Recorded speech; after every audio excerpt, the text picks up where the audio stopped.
gudoomiyaha xisbiga mucaaradka ee Wicid Injineer Faysal Cali Waraabe ayaa xogaye cusub u magacaabay golaha dhexe ee xisbigaasi kadib markii iscasilay xogayihii hore ee golaha dhexe ee xisbigaasi Jiir Cali Madoobe. gudoomiyaha Wicid ayaa xogayaha cusub ee golaha dhexe ee xisbiga Wicid u magacaabay mas'uul magaciisu yahay Muxyidiin Cabdiraxmaan Cali. sidaana waxa lagu shaaciyay wareegto uu ku saxiixan yahay gudoomiyaha xisbiga Wicid taasi oo soo gaadhay xafiiska telefishinka Home Cable TV.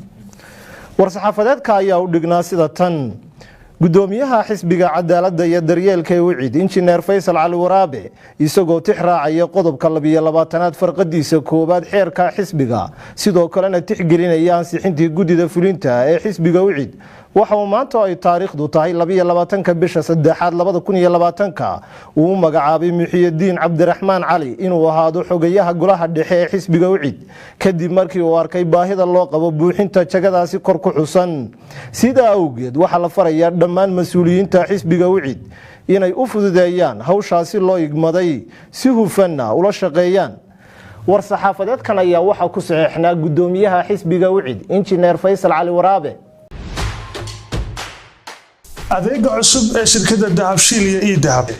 haddaba macmil adeegan cusub ee casriga ah waxa uu ku sahlayaa in adigoo jooga gurigaaga ama goobtaada shaqo aad lacag ugu xawishid asxaabtaada iyo ehelkaaga jooga daafaha dunida.